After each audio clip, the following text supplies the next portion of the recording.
Welcome back to our channel Navatha's vlogs. ఈ రోజు వీడియోలో మీరు లాస్ట్ వీడియో చూడకపోతే చూడండి. మేము కాశీలో ఉన్న చిన్న చిన్న టెంపుల్స్ అన్నీ విజిట్ చేసుకొని దర్శనం చేసుకొని ఇంకా main temple Kashi Vishweshwara temple దర్శనం చేసుకోవడానికి అని చెప్పేసి దిగిపోయాము. అంటే మనము అన్ని టెంపుల్స్ కొంచెం 5 కిలోమీటర్స్ దూరంలో ఉన్న మనకి ఏంటంటే కాలభైరవ స్వామి టెంపుల్, దండపాణి టెంపుల్ ఇవన్నీ టెంపుల్కి దగ్గరలోనే ఉంటాయి. ఈ టెంపుల్స్ అన్నీ విజిట్ చేసుకొని ఇంకా డైరెక్ట్గా మనము మెయిన్ టెంపుల్కి విశ్వేశ్వర టెంపుల్కి వెళ్ళిపోవాలి. ఇక్కడ ఏంటంటే వాకబుల్ డిస్టెన్స్లోనే మీరు లాస్ట్ వీడియోలో చూసారు కదా, ఫుల్ సందులు అన్నీ తిరుక్కొని ఇలా వస్తుంటాయి. ఇక్కడ మనకి ఎవరైనా అడిగినా చెప్తారు. ఇక్కడికి నంది సర్కిల్ కూడా దగ్గరే. ఇక్కడ మీకు రెడ్ కలర్ది కనిపిస్తుంది కదా, ఇదంతా పోలీస్ స్టేషన్ అన్నమాట. మనకి ఇక్కడ కాశీలో ఉన్న పోలీస్ స్టేషన్ అది. చాలామంది ఇక్కడ గుడి చుట్టూ చాలామంది పోలీసులు ఉంటారు. వాళ్ళని అడిగితే మనకి డీటెయిల్గా చెప్తారు. మనకి లంచ్ ఎక్కడ పెడతారు ఏంటి అవన్నీ కూడా డీటెయిల్స్ అన్నీ చెప్తారు. దీనికి ఆపోజిట్లోనే మనకి గేట్ నెంబర్ 4 ఉంటుందన్నమాట. మనం గేట్ నెంబర్ 4 నుంచే, అంటే మాకు వెళ్ళే దారి ఇక్కడ దగ్గర కాబట్టి గేట్ నెంబర్ 4 నుంచి వచ్చాము. నెక్స్ట్ డే దర్శనం అయితే గేట్ నెంబర్ 2 నుంచి వెళ్ళామన్నమాట. అది కూడా మీకు ఎక్స్ప్లెయిన్ చేస్తాను ఆ వీడియోలోని. ఇక్కడ మనం ఎవరిని అడిగినా గేట్ నెంబర్ 4 అయినా లేకపోతే మెయిన్ టెంపుల్కి ఎటు పక్క వెళ్ళాలి అని చెప్తున్నా ఇక్కడ వీళ్ళు వే చూపిస్తారన్నమాట. ఇలా లోపలికి వచ్చిన తర్వాత ఇక్కడ మీకు కొన్ని తెలుసుకోవాల్సిన కొన్ని విషయాలు నేను చెప్తాను.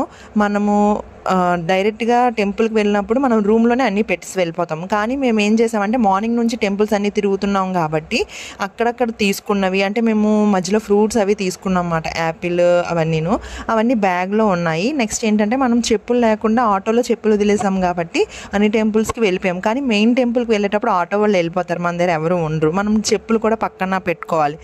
నెక్స్ట్ ఏంటంటే మన దగ్గర మొబైల్స్ ఉంటాయి, మొబైల్స్కి వేరేగా ఉంటాయి కదా. అలాగా కొన్ని విషయాలు మీతో షేర్ చేసుకోవాలన్నమాట. మనం చెప్పులు ఎలా పెట్టుకోవాలి ఏంటి అని అన్నది అన్నీ చెప్తాను. ఇది మెయిన్ అంటే గేట్ నెంబర్ 4. గేట్ నెంబర్ 4కి లోపలికి వెళ్ళగానే ఇలా లోపలికి వెళ్ళి వేమాట. ఇంకా మనం ఇక్కడ నుంచి మనకి మొబైల్ అయితే ఎలా ఉండదు. కొంచెం ముందుకు వెళ్ళేటప్పటికి ఇది లోపలికి వెళ్ళటానికి వే. ఇలా లోపలికి వెళ్ళిన వెంటనే మనకి ఇలా దిగిన వెంటనే లెఫ్ట్ సైడ్లోనే చెప్పులది కౌంటర్ ఉంటుంది అన్నమాట. అంటే అది మనకి ఫ్రీగా చెప్పులు అయితే పెట్టనిస్తారు. అది మాకు ఫుల్ అయిపోయింది అన్నమాట. మేము వెళ్ళేటప్పటికి అది ఫుల్గా ఉంది, ఎక్కువైపోయారు. ఇంకా ఖాళీ లేదన్నమాట. అందుకే ఖాళీ లేదని చెప్పేశారు. ఖాళీ లేకపోవడం వల్ల ఏం జరిగింది అని అంటే ఈ చెప్పులు అన్నది ఇక్కడే వదిలిపెట్టాలి. ఇంకా లోపలికి వెళ్ళిన తర్వాత మనకి ఫ్రీగా కౌంటర్స్ ఉంటాయి. అంటే మొబైల్ పెట్టుకోవడానికి, మన బ్యాగ్స్ పెట్టుకోవడానికి, మనం ఏమైనా థింగ్స్ తెస్తే పెట్టుకోవడానికి ఫ్రీ కౌంటర్స్ ఉంటాయి. కానీ ఇక్కడ చుట్టుపక్కల షాప్లో వాళ్ళు ఏమని చెప్తారంటే ఇక్కడే కాదు, ప్రతి గేట్ దగ్గర గేట్ నెంబర్ 1, 2, 3, 4 ప్రతి దగ్గర చెప్పులది ఉంటుంది. లోపలికి వెళ్ళిన తర్వాత మొబైల్, బ్యాగ్స్ అవి పెట్టుకోవడానికి కూడా మనకి చిన్న టోకెన్ కూడా ఇస్తారు లోపల ఉన్న వాళ్ళు. అవన్నీ ఉంటాయి. కానీ ఇక్కడ షాప్స్లో వాళ్ళు ఏం చెప్తారంటే లోపల ఏమీ ఉండవు, మీరు ఇక్కడే పెట్టేసుకోండి ఇక్కడే అని చెప్పేసి లాకర్లు ఉంటాయి, ఇక్కడే లాకర్ పెట్టుకోండి అంటారు. కానీ లోపల కూడా లాకర్స్ ఉన్నాయి. ఇక్కడ పెట్టుకోవడానికి ఏంటంటే మనకి ఫ్రీ మాట. ఎందుకు ఫ్రీగా ఇస్తున్నారు? ఫ్రీగా ఏమి ఇవ్వట్లేదు. వీళ్ళ దగ్గర మనం కరెక్ట్ అంటే 100 రూపీస్ పెట్టి ప్రసాదం కొనుక్కోవాలి. ఏదో ఒకటి మినిమం 100 పెట్టాలి. 200 కూడా అడుగుతూ ఉంటారు అన్నమాట. మనల్ని పెట్టేసుకోండి అంటే మేము తెలియక తొందరలో పెట్టేసాం. అంటే తెలియదు, మాకు నిజంగా తెలియదు. ఫస్ట్ టైం వెళ్ళిన వాళ్ళకి ఎవరికీ తెలియదు. మేము ఏంటంటే బ్యాగ్ ఇంకా చెప్పులు అన్ని చెప్పులు కింద పెట్టేసి బ్యాగ్ ఏమొచ్చి కబోర్డ్లో పెట్టి లాక్ చేసేసి లాక్ మనకి ఇచ్చేసారు. ఇక్కడ ఏమొచ్చి దర్శనంకి లోపలికి వెళ్ళిన తర్వాత బయటికి వచ్చింది, నేను ఇప్పుడు వీడియో తీస్తుంది. బయటకు వచ్చేసిన తర్వాత మేము ఏం చేసామంటే మాకు టెంపుల్ దగ్గర దర్శనం అయిపోగానే టెంపుల్ నుంచే మనకి అన్నపూర్ణమ్మ టెంపుల్ ఉంటుందన్నమాట, కాశీ అన్నపూర్ణేశ్వరమ్మ టెంపుల్. ఆ లోపలికి వెళ్ళిన తర్వాత దర్శనం అయిపోయిన తర్వాత పక్కనే మనకి లంచ్ అన్నది పెడతారన్నమాట ఫ్రీగాను. మనకి యూనిట్ 1, 2, 3, 4 అలా ఉంటాయన్నమాట. మనకి ఏంటంటే ఆ టెంపుల్ దగ్గరే కాబట్టి గర్భగుడి దగ్గరే పక్క నుంచి వెళ్ళగానే అమ్మవారి దర్శనం అయిపోయిన తర్వాత అదే అన్నపూర్ణమ్మ దర్శనం అయిపోగానే అన్నపూర్ణదేవి మనకి భోజనం పెడుతుంది అన్నమాట. పూర్తిగా కడుపు నిండేటట్టు మనకు నచ్చినట్టు వేసిస్తారు. అంటే ఎంత కావాలంటే అంత వేస్తారు. ఒకసారి వేసాం కదా అని అన్నారు. పెట్టినప్పుడు చాలా నేను నెక్స్ట్ వీడియోస్లో చూపిస్తాను. నాకు మొబైల్ తీసుకుని వెళ్ళడం అవ్వలేదు కాబట్టి నేను వీడియో చేయలేదు. మీకు నెక్స్ట్ వీడియోస్లో చేస్తాను. ఎందుకంటే మేము టెంపుల్ దర్శనం నుంచి కాకుండా సపరేట్ లైన్లో వెళ్ళామన్నమాట. అప్పుడు మొబైల్స్ మా దగ్గరే ఉన్నాయి. అప్పుడు ఏం పెట్టారు అనేది క్లారిటీగా చెప్తాను. రైస్, సాంబారు, మేము వెళ్ళేటప్పుడు ఏంటంటే రైస్, సాంబారు, పప్పు, టమాటీ, మజ్జిగ పులుసు, నెక్స్ట్ మళ్ళీ పెరుగు వేరేగా. మనకి పొటాటోస్ ఇక్కడ చాలా ఎక్కువ దొరుకుతాయి. పొటాటో ఫ్రై మాత్రం చాలా బాగుంది నాకు, ఎందుకంటే పొటాటో ఫ్రై ఇష్టం కాబట్టి పొటాటో ఫ్రై. నెక్స్ట్ పొటాటో బఠానీ కర్రీ మాట, కొమ్ము శనగల కర్రీ.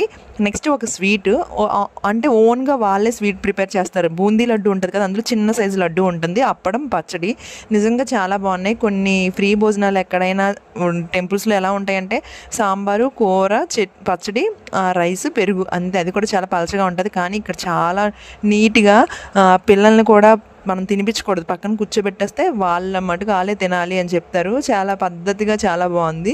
ఇంకా మేము లంచ్ అంతా చేసుకొని బయటకు వచ్చిన తర్వాత ప్రసాదాలు తీసుకోవాలి కదా, కాశీ వెళ్ళాము.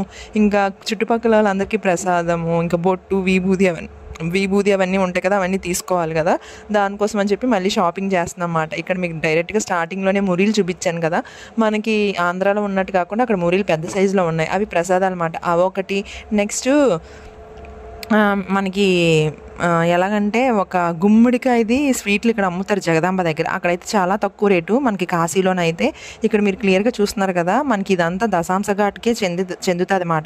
నంది సర్కిల్ ఉంది కదా, నంది దగ్గర నుంచి రైట్ సైడ్ అంతా దశాంశ ఘాట్. మేము నైట్ గంగాహారతి కూడా ఈ లైన్లోనే వెళ్ళాము మీరు చూసినట్టయితే. నెక్స్ట్ ఏం చేసామంటే ఈవినింగ్ టైంలో స్నాక్స్ ఏమైనా తీసుకోవాలి కదా అని చెప్పి మళ్ళీ ఏదో చాట్ ఏదో తీసుకున్నాము. మామూస్ అయితే పిచ్చి పిచ్చిగా దొరుకుతాయి, బెంగాల్ స్వీట్స్ అయితే చాలా ఎక్కువ. ఇక్కడ ఏంటంటే మేము 3:30 కల్లా 3:34 కల్లా ఇక్కడ ఏదంటే ఫస్ట్ టైము గంగా స్నానం చేసినప్పుడు కేదార్ ఘాట్కి వెళ్ళాము. ఇదేమొచ్చి రాజ్ఘాట్ కాదు, ఇది నార్మల్ ఏదో సారీ దశాంశ ఘాటే. దశాంశ ఘాట్లోనే కొంచెం ముందుకి హారతి ఇచ్చేది, యువతల ముందుకి మామూలు ఘాట్లో ఉన్నామన్నమాట.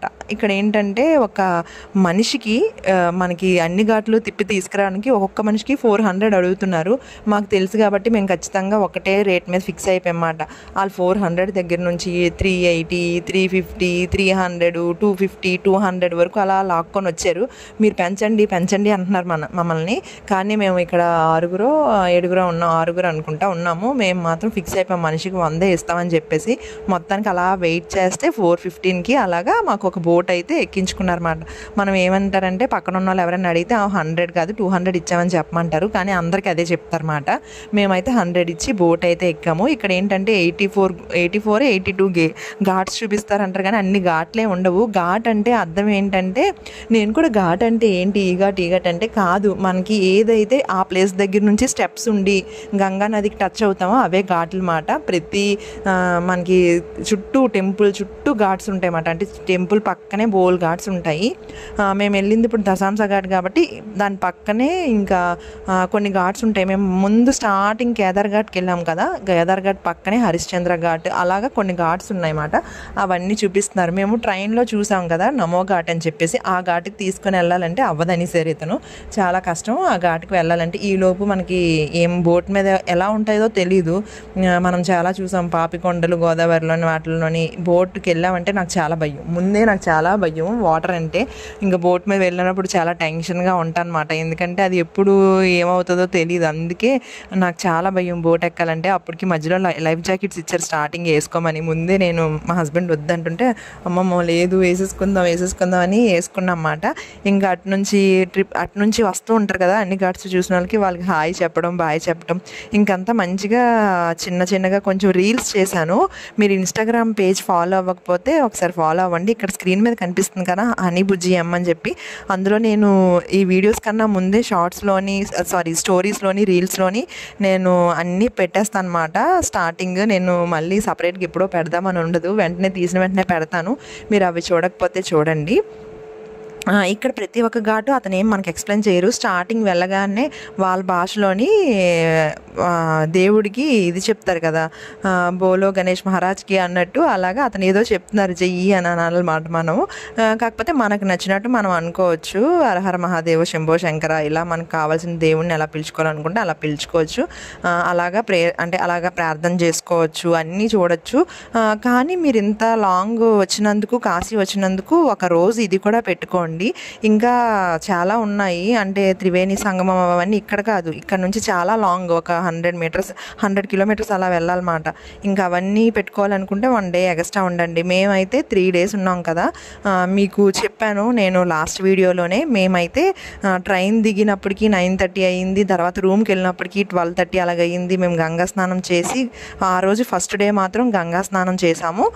నెక్స్ట్ గంగా హారతి చూసాము. ఏ టెంపుల్కి దర్శనానికి వెళ్ళలేదు. నెక్స్ట్ షాపింగ్ కూడా చిన్నది, అంటే నైట్ 7:30 నుంచి 9 వరకు షాపింగ్స్ చేసామన్నమాట.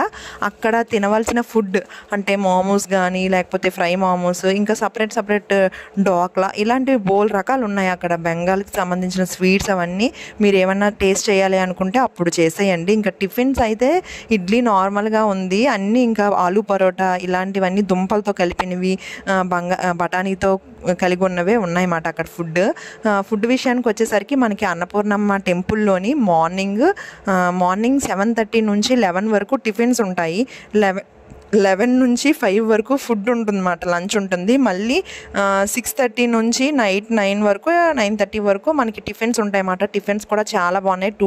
టూ టైప్స్ అంటే ఇడ్లీ, గారి కంపల్సరీ, సాంబారు మార్నింగ్ టైంలో కూడా స్వీట్ ఇస్తున్నారు. నెక్స్ట్ కొబ్బరి చట్నీ, సాంబార్ మాట. టిఫిన్స్కి ఫుడ్కి కాశీలో ఎటువంటి లోటు లేదు. మనం లైన్లో నుంచోవటం అదే. ఇంకొకటి ఏంటంటే మీరు చుట్టుపక్కల గుడి అవన్నీ చూడాలి అని అనుకుంటే అప్పుడు మనకి ఏదైనా టైం సెట్ అవ్వకపోతే భోజనం దొరకదు. కానీ నార్మల్గా మనం దేవుడి దర్శనానికి వచ్చినప్పుడు లేకపోతే ఇలా ఘాట్స్లో తిరిగినప్పుడు మాత్రం ఫుడ్కి మాత్రం ఎటువంటి లోటు లేదు కాశీలోని. అయితే మేము స్టార్టింగ్ రాగానే గంగా స్నానం చేసాం కదా కేదార్ ఘాట్, అది ఈ ఘాటే. నేను ఇక్కడ మా ఫ్యామిలీకి చెప్తున్నాను అనమాట. మనం మార్నింగ్ వచ్చాం కదా నిన్న మార్నింగ్ కేదార్ ఘాట్కి, ఇక్కడే మనము గంగా స్నానం చేసాము అని చెప్పేసి. అది కేదార్ ఘాట్. ఈ కేదార్ ఘాట్ పక్కనే మీకు ఇక్కడ చూపిస్తాను చూడండి. కేదార్ ఘాట్ పక్కనే హరిశ్చంద్ర ఘాట్ ఉంటుంది.